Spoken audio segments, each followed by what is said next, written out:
मुखिया प्रत्याशी हैं हमारे साथ बात करने के लिए। इनसे हम जानेंगे कि इस बार पंचायती राज चुनाव होने वाला है और गांव की सरकार जो है मतदाता अपना चुनने वाले हैं, लेकिन पिछला कार्यकाल कैसा रहा यहाँ के जनप्रतिनिधियों का और आगे का मुद्दा क्या है, ये इन सारे बिंदुओं पर आज बात करेंगे। सबसे पहले हम इनका परिचय जानना चाहेंगे कि आपका नाम क्या है। मेरा नाम किशोर प्रसाद महतो है और मैं पंचायत समिति पहले मैं था, इस बार मैं मुखिया से लड़ रहा हूँ, मुखिया पद के उम्मीदवार हूँ। तो इस बार का पंचायत चुनाव का इस बार का मुद्दा क्या रहने वाला है? इस बार का मुद्दा रहने वाला है कि सरकार के द्वारा जो चलाए गए योजनाओं का गरीबों तक पहुंचाना, यही मेरा रहेगा। क्योंकि अगला जो मुखिया जो कार्य किए तो उन्होंने जो कार्य किए पूरे पंचायत में असंतोष व्याप्त है जनताओं में कि नहीं, मुखिया का बदलाव होना चाहिए। क्योंकि इन्होंने जीता लेकिन जनता से संपर्क नहीं कर पाया और न उनसे कोई चीज संवाद होकर कार्य किया। मन हुआ जहां जैसा हुआ कर दिया, न किसी प्रकार जैसे होता है कि ग्राम सभा आवास होता है, पब्लिक को क्या चाहिए, घर रहने के लिए बोले घर। मैंने एज ए पंचायत समिति मुखिया जी को कई बार बोला कि ग्राम सभा जो होता है सेक डाटा में जो नाम चढ़ाया होता है उसमें आप लोग चढ़ा के हम लोग जियोटेक करवा दें। उसमें डिनाई मोड में चला गया, हमको इस सब में ध्यान देना नहीं है। हमको बहुत बुरा लगा। हमने जनता को बोला ऐसे बात है, जनता बोला नहीं आप इस बार मुखिया लड़िए, इस बार आपको हम लोग भारी मतों से देंगे और विजयी बनेंगे। यहाँ का इस पंचायत का जो है मुख्य समस्याएं क्या क्या है जो अभी तक निदान नहीं हो पाई है? हमारे पंचायत में मुख्य समस्या ये है कि हमारे यहाँ पेयजल पहला समस्या, दूसरा हो गया कि हमारे यहाँ मजदूर पलायन, तीसरा हो गया कि हमारे यहाँ जैसे बड़ी किलेरी पंचायत प्रखंड से 15-18 किलोमीटर दूरी पर पड़ता है। हम लोग को बर बीमारी होने पर कठिनाई हो जाता है कि एम्बुलेंस वगैरह समय पर नहीं मिल पाता है हम लोगों का। और तीसरा है कि समाज जो चाह रहा है कि हम लोगों को मैंने हमारे पंचायत को जैसे मुख्य कार्य पंचायत में जो आवंटन आते हैं उसका मुख्य पहले कहाँ कार्य होना चाहिए वो नहीं हो पा रहा है। मर्जी जहाँ होता है वही कर देते हैं। और यही मेरा हम लोग का लक्ष्य है कि मुख्य कार्य की बूढ़ा को पेंशन, गरीबों को आवास और ग्रामीणों को कार्ड, राशन कार्ड जिसको नहीं उसको राशन कार्ड मुहैया कराया जाए, यही हम लोगों का लक्ष्य है।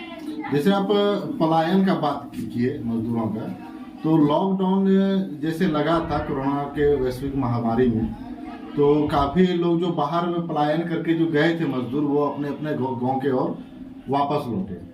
तो इसमें सरकार जो है दावे कर रही है कि मनरेगा के तहत प्रत्येक पंचायत में जो है स्वरोजगार के लिए, आत्मनिर्भर बनने के लिए मनरेगा के तहत सबको रोजगार दिया गया है। इसमें कितना सच्चाई है? देखिए, लॉकडाउन जब था तब तो क्या उसका बात बोले पूरा खौफ था हम लोगों का, इतना खौफ था कि एक दूसरे लगता था कि दुश्मन हो गया है। हम लोग जिए, उसको पार किए। जो मजदूर पलायन जो किया था जो आए घर उसका रजिस्ट्रेशन हुआ, कुछ समूह के द्वारा करवाया गया और कुछ हुआ थे, लेकिन उसमें किसी प्रकार का कोई सुधार नहीं हुआ। और उसमें जो कुछ आवंटन दिया गया था कि नहीं पंचायत में जैसे आया है उन लोगों को व्यवस्था, खाने की व्यवस्था की जाए, वो आनंद फानन में यहाँ पंचायत में चला।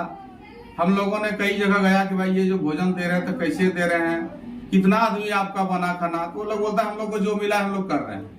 हम लोग से जवाब नहीं ढूंढे, हम लोग अस्थिर रह के चलिए आपको दिया गया है जैसे कर रहे हैं। लेकिन मजदूर के लिए सरकार के द्वारा जॉब नरेगा में जैसे होता है कहीं कार्य नहीं दिया गया, कहीं कार्य नहीं दिया नहीं। जब आप स्वास्थ्य के बारे में बताते हैं कि यहाँ पर किसी को अगर इमरजेंसी मेडिकल का अगर जरूरत पड़ जाता है तो एम्बुलेंस की गाड़ी नहीं आ पाती है, इसका मुख्य कारण क्या हुआ? क्या आपके पंचायत में शहर से जो है मुख्य मार्ग नहीं जोड़ा गया है क्या?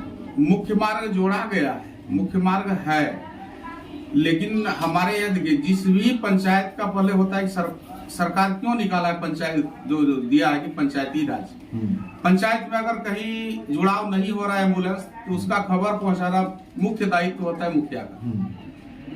तो हमने इस बात पर मुखिया को बोला कि हमारे यहाँ कभी एम्बुलेंस को फोन करते हैं किसी प्रकार से तो लोग नहीं कहते, एक दिन चलिए हम लोग मिल बैठ के बात कर लेते विभाग से, कि जब भी बात करते हैं कहता है खाली नहीं है सर, क्या करें सर, मैंने यही सुनते हैं। तो वो क्या बोला ना है, अच्छा ठीक है जाएंगे, बस जाएंगे, हो गया, बस यही तो फॉर्मेलिटी होता है, इससे आगे कार्रवाई नहीं कर सका। हम एक दिन गए, हमने बोला वहाँ विभाग को कि ऐसे बात है, हम लोग वहाँ मान लिया एक्सीडेंट हो गया या कहीं गाछ से गिर गया या रोड आपदा हो गया या किसी का अगरबत्ती देने के लिए, तो हम लोग को नहीं होता है, तब अपना बगल में ऑटो अपना निजी करके जाना पड़ता है, नहीं आया। चलिए, स्वास्थ्य के मैटर में तो आप बताएं, ये बताइए कि स्वास्थ्य केंद्र यहाँ पर है क्या आपके? नहीं, स्वास्थ्य केंद्र हम लोगों का ऑलरेडी था बहुत पूर्व, लेकिन वो ध्वस्त हो गया, सरकार के द्वारा ध्यान नहीं दिया गया। उसके बाद जो एनएम कर्मी थी वो लोग भी अब दर बदर इसके दरवाजे उसके दरवाजे, हम जब हम समिति बने, उसको बोले देखिए स्कूल है आप वहाँ पकड़ लीजिए, हम लोग दिला देते हैं। हम लोग आवेदन दिया वहाँ गोड्डा प्रखंड को, वहाँ से आवंटित एगो रूम, महंगा हुआ रूम दिया गया है। ऊपर तक गांव से बाहर महिला को या बच्चा को जाने में वहाँ कठिनाई होता है, तो स्वास्थ्य विभाग स्वास्थ्य भवन मेरे यहाँ नहीं है सुविधा। वो चल के नहीं होता है, चल बला होता है, एकदम चलते चलते इलाज हो गया, कहीं आंगनबाड़ी आ गया बैठ गया, अगर आंगनबाड़ी से खबर दिया तो गया, यही हो रहा है, चल रहा है, मतलब भगवान भरोसे चल रहा है। भगवान भरोसे। चलिए, इसमें सबसे इम्पोर्टेंट जो मुद्दा है वो है शिक्षा को लेकर। यहाँ पर पंचायत में, समाज में जो है हर तबके के लोग रहते हैं, कुछ मध्यम वर्ग के तो कुछ अत्यंत गरीब। जो मध्यम, जो अच्छे खासे लोग हैं वो तो अपने बच्चे को बढ़िया एजुकेशन देने के लिए वो प्राइवेट स्कूल के ओर प्रस्थान करते हैं, लेकिन जो गरीब किसान दबे कुचले जो लोग हैं वो अपने बच्चे को चाहते हैं कि वो उच्च शिक्षा ग्रहण करे, लेकिन वो सरकारी स्कूल ही भेजते हैं। आप ये बताइए यहाँ के स्कूल का स्थिति क्या है, और वहाँ पे सुचारू रूप से शिक्षा चल रही है या नहीं चल रही है? टीचर जो है समय पर आते हैं या नहीं आते हैं, क्या है यहाँ पर? देखिए, बड़ी कल्याणी गांव में हमारे यहाँ उत्क्रमित मध्य विद्यालय बड़ी कल्याणी है, लेकिन विद्यालय है उत्क्रमित मध्य विद्यालय, लेकिन आज हमारे गांव में गरीब कुचला कमजोर परिवार जो एडमिशन सरकारी स्कूल में कराते हैं, पढ़ाते हैं, लेकिन 1 से 8 तक, पहला से 8 क्लास तक यहाँ है, लेकिन वहाँ टीचर है 2, एक सचिव है और एक परा टीचर है, तो 2 टीचर से पहला से लेके 8 तक पढ़ाना असंभव है। इसीलिए कि ग्रामीणों का बच्चा जो हम लोग का जाता है तो पहला से लेकर 6ठा 7वां तक एक क्लास में, 6ठा तक, 6ठा से 8वां तक एक क्लास में, तो टीचर पढ़ाई नहीं दे पाते हैं, जिसमें पढ़ाई बहुत लचर है। इतना लचर हम लोगों को जिंदगी में, हमको लगता है पहली बार ऐसा हुआ है कि सरकार के द्वारा कि इतना कमजोरी हम लोग महसूस कर रहे हैं कि हमारे गाँव इतना आबादी 1200 वोटर रहते हुए हमको लगता है कि अब लगता है अगर सरकारी स्कूल में पढ़ के बच्चा पर ईयर, अब हमको लगता है बहुत कम मात्रा में, मैंने मान के चलिए इतना आबादी में 8 से 10 लड़का ही कोई मैंने ढूल मूल रवैया में मैट्रिक करते हैं, क्योंकि टीचर ही नहीं है। टीचर नहीं है, और 1 से 8 क्लास में 2 टीचर हैं। और क्या लगता है कि वो सारे बच्चे जो गरीब लोगों के ऑलरेडी वहाँ पर बच्चे पढ़ते हैं जी, तो क्या लगता है कि उन लोग का भविष्य वहाँ उस स्कूल से बन पाएगा?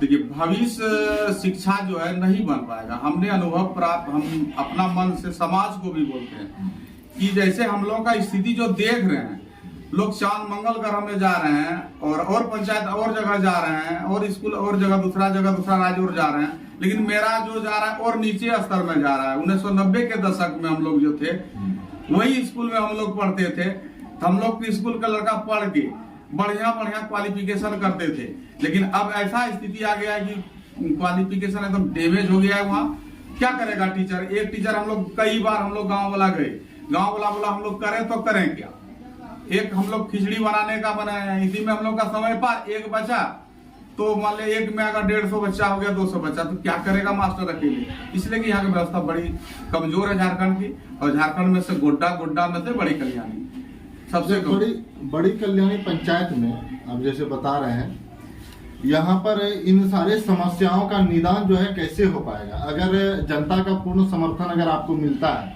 अगर आप मुखिया चुनकर आते हैं, तो कैसे इन समस्याओं का समाधान आप कीजिएगा?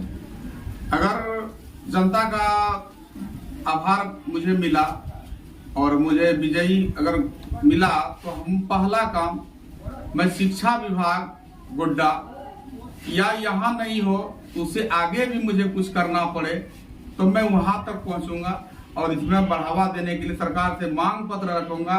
या तो ग्रामीणों को ले जाना पड़े, ले जाएंगे जिला तक कि नहीं हमारे स्कूल को इस तरह हमारे पंचायत के स्कूलों को सुधारा जाए, शिक्षा स्तर को सुधारा जाए। अगर शिक्षा सुधार नहीं हुआ तो मेरा पंचायत और डैमेज अवस्था में चला जाएगा। फिर मेरा पहला लक्ष्य रहेगा। और लास्ट में जो है आप बड़ी कल्याणी पंचायत के लोगों को क्या मैसेज देना चाहेंगे? ये पंचायत चुनाव आ रहा है, 14 तारीख को मतदान देना है, तो आप क्या संदेश देना चाहेंगे? मैं बड़ी कल्याणी पंचायत वासियों से मैं निवेदन करना चाहता हूं कि आप लोग ने जो भोगा है पूर्व 5-7 साल एक मुखिया रहा, पूर्व 5 साल रहा, तो मैं जनताओं से निवेदन करना चाहता हूं कि आप लोग नामदार में न जाएं, कामदार में जाएं। नामदार में जाने के बाद फिर आप लोगों को फिर वही हत्र में जाना पड़ेगा, उसका जहां मर्जी होगा जैसा होगा करेगा।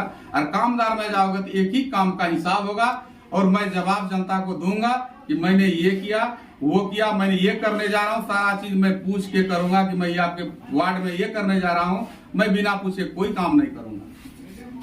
चलिए, बहुत बहुत धन्यवाद। हमारे साथ बात कर रहे थे बड़ी कल्याणी पंचायत के भावी मुखिया प्रत्याशी। और आगे पंचायत चुनाव के पल की अपडेट हम देते रहेंगे प्रत्येक पंचायत से। और तब तक के लिए दीजिए इजाजत। आप बने रहें करंट खबर के साथ।